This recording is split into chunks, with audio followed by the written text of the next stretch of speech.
In today's MLB recap, the Yankees were forced to come out and officially give an update on Anthony Volpe. It feels like we've been lied to, or that the Yankees fan base has been gaslit, because he's been literally not himself the entire last few months because he has a shoulder tear. Also, we have an update on Tarek Skubal, who was grabbing at his side. Please, baseball gods, don't do it. Don't take him away. Jacob deGrom is back in Citi Field for the first time since leaving the Mets, and he got his most run support ever in that stadium. The Astros showed off a rookie yesterday that literally looked like Pete Crow Armstrong in his debut. Kody Clemens, the son of the Rocket, Roger Clemens, he had 3 home runs in one game. His dad, even though he's like a Hall of Fame type guy, he should be impressed nonetheless. James Wood, he unleashed one of the best and most clutch throws you will ever see. And Bryce, man, him and the Phillies are deleting teams right now. So again, we'll talk about all of that and more in today's recap. We show every baseball game almost every single day. The season's almost over, so don't miss out on all of the action. Subscribe. And I'm going to skip the sponsors to give myself a shout out. I did it again. I'm a madman. I got Grady Sizemore 1 of 1 again in MLB The Show. That debut will go live later today on Fuzzy Gaming. Head on over, subscribe, watch that video. It will mean a lot to me. Now, before we talk about all of the games, we have a few health updates. No, Mason Wynn, who is in the running for a Gold Glove, maybe even a Platinum Glove in the National League. He's going to be missing the rest of the season. He has a torn meniscus. Who's going to win the NL Gold Glove? A lot of people are saying Nick Allen or Mason Wynn or even Mookie Betts. Jose Alvarado, we know that he was suspended for a good chunk of the season. He'll be out for the remainder of the season with a forearm strain. And obviously, we talked about Skubal. He left a game, and we have a breaking health update on Anthony Volpe, but we'll talk about that when we talk about their games. So we have a ton of playoff teams and important updates coming up, but like 3 homer games, they gotta go first. Kody Clemens, he hit one in back-to-back innings against the Diamondbacks. He hit his 17th home run in the 3rd and his 18th in the 4th. I should also mention that Kody Clemens also has 3 outs above average on defense, so he's turning into a legit solid baseball player. Wait, he doubled as well? He had 4 RBI extra base hits in this game alone. Hold up, the Snakes are getting back into it. Perdomo and Gabby, they actually helped Kody get a 4th at-bat because they launched home runs and completely flipped this game on its head. The Snakes went up by 2 in the 9th when Kody, he swatted his 3rd of the game, his 19th of the season. Trevor Larnach, he then tied it with a base hit to walk, and Luke Keeschel, he walked it off with the sac fly. Just a full-blown meltdown by the Arizona closers, and it's brutal timing as well because the Snakes could have actually gotten within 2 games, 2 of the final wildcard spot.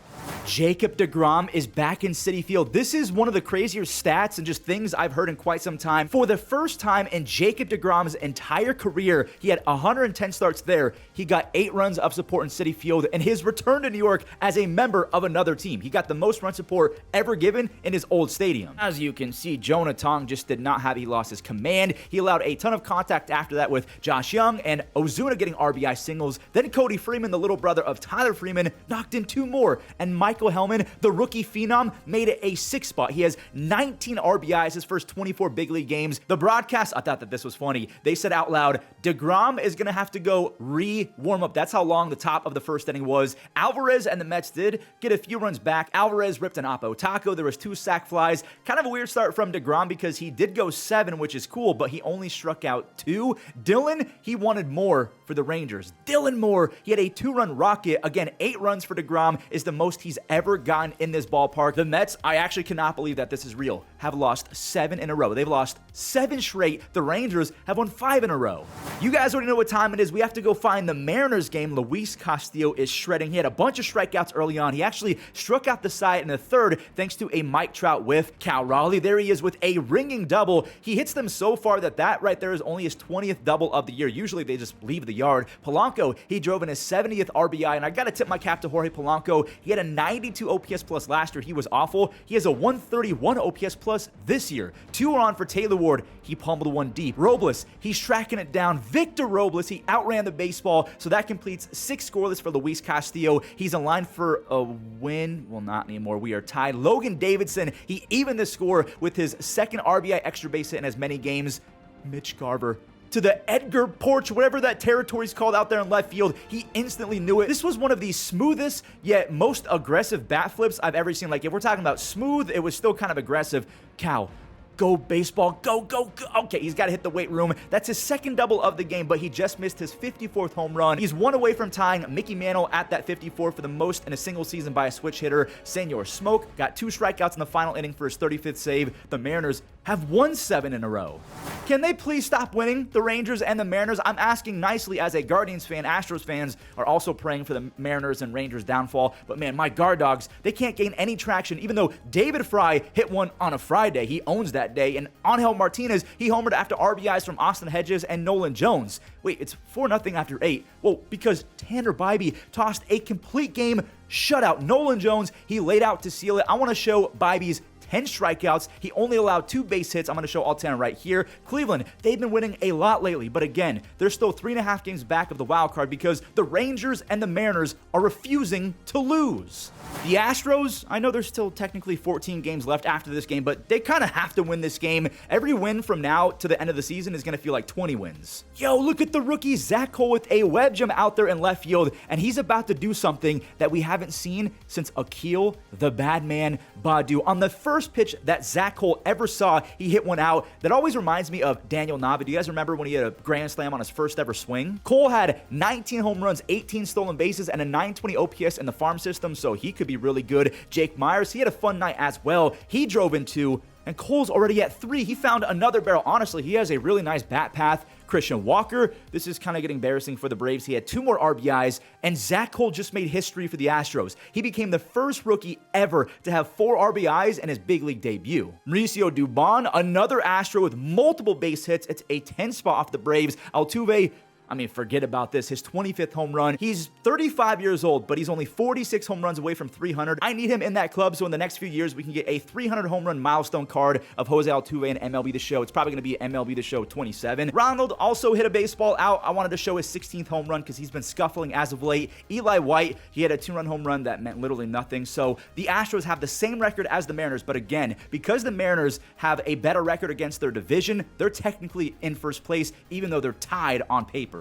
We have one more AL wildcard team to talk about before we get into the madness that is the NL wildcard. Walker Buehler, he's making his debut versus a Royals team who came into this one on a cold streak. They're 5 games out. 6 feels a little bit impossible, so they have to win. Bobby Witt Jr. just stole his 36th bag of the year, and Maikel Garcia, he got to Walker Buehler early. We love manufactured runs, and if there was an all-pro team in baseball, I think that Maikel Garcia might be first-team all-pro at third base. Obviously, J-Ram still exists, but that's how good Maikel Garcia has been this year. Michael Lorenzen just, yeah, he was bad after that. The bases got loaded for Rafael Marchand. He lifted a sac fly. Later, an inning later, he walked Kyle Schwarber. That's the 100th walk of the season for Kyle Schwarber, and the 2-timer. Bryce Harper's oppo power is legendary. He now has 361 career home runs. He's about to be 33. I need Bryce Harper to keep on raking. I gotta see Bryce with 500 home runs. Otto Kemp has been a monster. 4 extra base hits with 6 RBIs the last 4 games. Bader and Schwarber got in on the fun as well. They both laced RBI doubles. Bader has 5 consecutive games with multiple hits in a single game. Buehler, he was great. 1 earned run over 5. And Bryson Stott, my friend, had an insurance swing. A 2-run home run for his 11th of the season. He's batting a whopping .343 with a .962 OPS over his last 32 games. That is a sizable chunk. The Royals are 6 games back of a wild card spot. The Phillies have won 5 in a row. They're 12 games up on the Mets for first place, so their magic number is getting pretty small. The Dodgers and the Giants are facing off. Okay, this is big. Now, the Dodgers should be fine regardless, but because the Mets lost already, the Giants can gain a game on them and be a half game, not 1.5 games back, half. 0.5 of the Mets. Yamamoto's out there for the first time since going 8 2/3 no-hit. I still cannot believe the Dodgers lost that game. Rafi is looking like a newborn brontosaurus rounding third base, but because Pahi's bobbled it, it's a run, and Adames does not get an RBI because of it. Andy might be able to atone for his sins with an RBI. Matt Chapman did Matt Chapman things. What a play to preserve Justin Verlander's shutout bid. JV was very economical, 6 shutout and under 90 pitches. He wanted 7, but 92 down the middle. Even to the worst player in baseball this year, Michael Conforto, you just can't do that. Yamamoto and JV combined for 14 innings, only 2 earned runs with 14 strikeouts, 10 of them from Yamamoto, who just became the first Dodger since Kershaw back in the day to have 10-plus strikeouts in 3 consecutive games. This game is up to the bullpen. The bases are juiced in the bottom of the 9th. Flores, he popped it up to Pages. Why are we still running on certain guys? Pages has one of the best arms in baseball, and it wasn't even close, even though Grant McCray can fly. Tanner Scott, he's out there to try and hold. it tied, and Patrick Bailey, oh my sweet baby Jesus, the instant stare and bat flip. This is a walk-off grand slam. Patrick Bailey had 2 home runs the first 4 months of the season. He has 4 the last 2 weeks. Tanner Scott's ERA is officially over 5. The San Francisco Giants are a half game back of the New York Mets. It's time for the Padres to do their job and storm the gates again and gain a game on the Dodgers. Manny, I mean, he's Aragorn right now. He is leading the charge.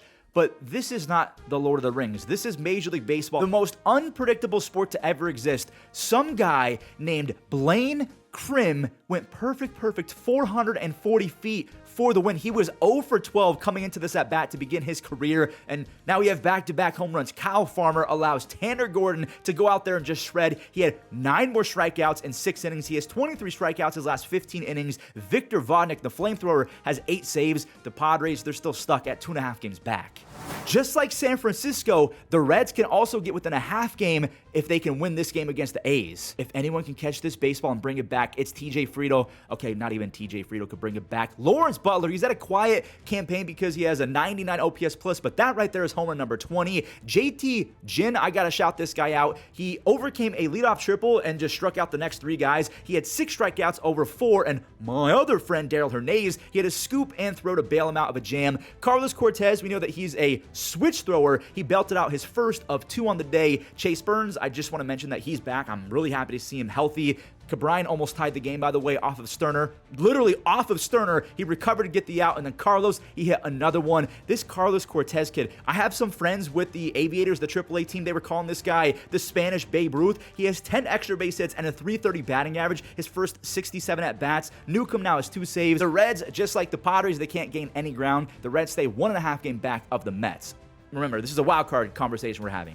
This swing right here is why Judge is one of the greatest talents, not just in baseball history, in sports history. He pulled it over the monster to pass Joe DiMaggio. He's batting .323 with 47 home runs and a .205 OPS. He has a .206 OPS since 2022. Bellinger has 91 RBIs this season. Away for Yelich, he had a crazy day as well. Seeing Yelly and Belly go crazy just makes my heart feel warm and fuzzy, no pun intended. The Yankees got a few more because Carlos Narvaez could not scoop it and tag. Judge had an intentional walk to get to Ben Rice, and Ben went up the middle. A little golf clap for Nate Eaton. He hit a home run, which was cool and all, but David Bednar, he locked all the way, and he was locked and loaded. 2 more strikeouts for another save. The Yankees are now 2.5 games up in the wild card as the best team in the wild card. Luis Gil, I almost forgot to mention his 6 no-hit frames. Now, he did walk 4, but because he's essentially the righty version of Blake Snell, you can walk a few guys if you're going to strike people out and almost never allow base hits. And now it is time to talk about the Yankees potentially lying to all of us. So back on May 3rd, Anthony Volpe, he dove for a baseball against the Rays, and he tore something in his shoulder, but the Yankees never really told us that it was a torn labrum. Before that dive, Volpe had a .330 on base and a .770 OPS. Since that point, he's hitting under 200 with a .248 on base and a paltry 626 OPS. Maybe he's afraid to dive. Maybe he's afraid to extend in the batter's box. I don't know what it is. I mean, I've had shoulder pains before. I would not want to do a lot of athletic things, and maybe that's showing because Volpe also has -9 outs above average this season, the worst by far of his entire career. We're talking about a Gold Glover here. This is not the first time we've kind of heard about the Yankees kind of hiding something that is so serious. Volpe needed a cortisone shot. He's been having to get benched the last few days because it's barking up and acting up, as Boone kind of inferred. Turns out he had a concussion the entire time, and that's why he wasn't hitting like Anthony Rizzo. Aaron Boone, he even spoke for Aaron Judge about his elbow a few weeks ago, and Judge was like, he hasn't even seen me throw. What is he talking about? Why do the Yankees keep on doing this? Why, when it comes to health-related updates, the most confusing franchise in all of sports is the New York freaking Yankees? This is getting embarrassing. They have to be more transparent. Like, Volpe should have not been playing. Oh, I'm getting fired up. All right, let me take a chill pill and relax. Let's move on. The Blue Jays, they're trying to keep their distance from the Yankees, and Jackson Holliday, he's been really good as of late. The 21-year-old scores, fellow 21-year-old Samuel Basallo.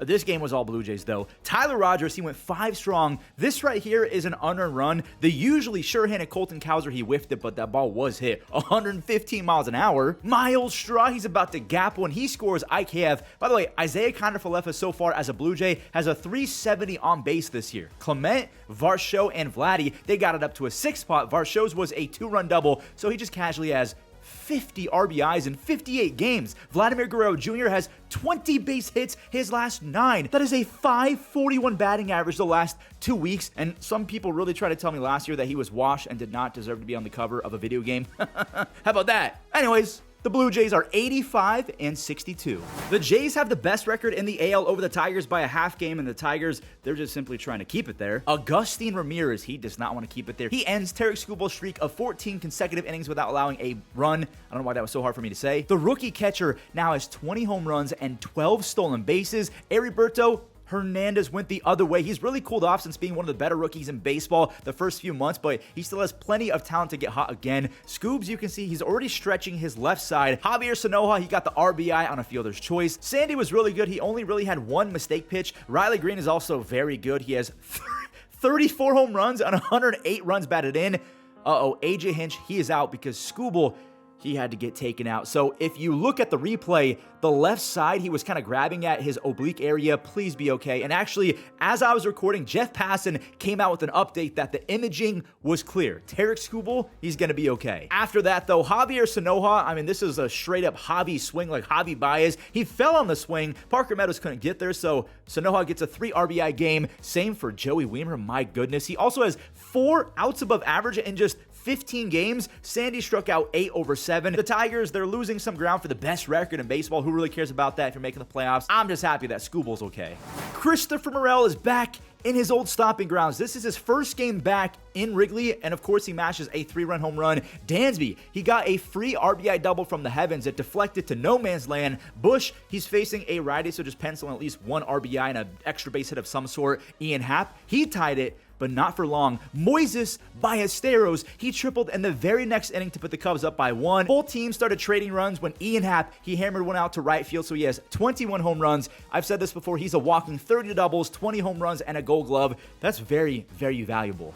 To the Brewers game we go. Joey Ortiz, for all of the great grandpappies out there, small ball is alive and well. He laid down a bunt, and then Palante hit Frelick, so that's a free run. Churio skied another one. Jordan Walker, he fired a seed to home plate, and it went off of Caleb Durbin's dome. By the way, I hope that Caleb is okay, but that is an RBI sac fly for Jackson Chorio. Terang had an RBI fielder's choice because Jimmy Crooks just dropped the baseball. Bowers had an RBI 2-bagger. Gonna just kind of fast forward to Yelich, a 2-run home run. It's even better. That got me feeling nicey. A 432-foot moonshot. He has 28 home runs and 95 RBIs. I need Yelich in that 30 home run, 100 RBI club. Jackson grabbed a second RBI. The Brewers just became the first team in Major League Baseball in the year 2025 to win 90 games. Spencer Horwitz is good, borderline very good at hitting baseballs. He's essentially hitting 300 with 26 RBIs and an 875 OPS his last 46 games. Brady House, at a kid, he's had a very rough rookie season, so it's cool to see him dent a baseball. Dylan Cruz did the same thing. This is his second home run the last week. He's batting .410 after that 2-run Cruz crush. Josh Bell, he won. He's been an RBI monster lately. He had a 2-run single. Cruz committed his 10th error, and the Pirates almost made a comeback. Nick York and Joey Bart, they both had pinch hit RBIs. Pirates got way too greedy, though. You cannot run on Andy Pages, Aaron Judge. Like, okay, Aaron Judge when he has a healthy elbow. Certain guys you just cannot run on. James Wood is one of those guys. He saves the game. Jose Ferrer, he picks up his 9th save. The Nationals have been a whole lot better in September. That's today's recap. I just want to remind you guys, if you are a true supporter of Fuzzy, I rarely ask this, but if you guys going over to Fuzzy Gaming later today, I'm putting out a 1-of-1 Grady Sizemore gameplay. If you guys can watch that video from beginning to end, that will help out the video tremendously. Also, leave a like and subscribe. It would really help out. And also, there's a new feature called Hype. Go hype up that video. It would mean the absolute world to me. Thanks for watching, and enjoy the web gems. Ball hit hard, but Altuve makes the play. In the air, they're going to say no trap. Branson Looper, Cowser charges in. Cowser! Taylor, the ground ball, dribbling up the third base side. Suarez charges, fields, throws, got it. Who wants it? Lee will pick, spin, and makes a good play. That's it, line. This one, Smith got it. On the ground at third, Machado lays it out from one knee, slings it across.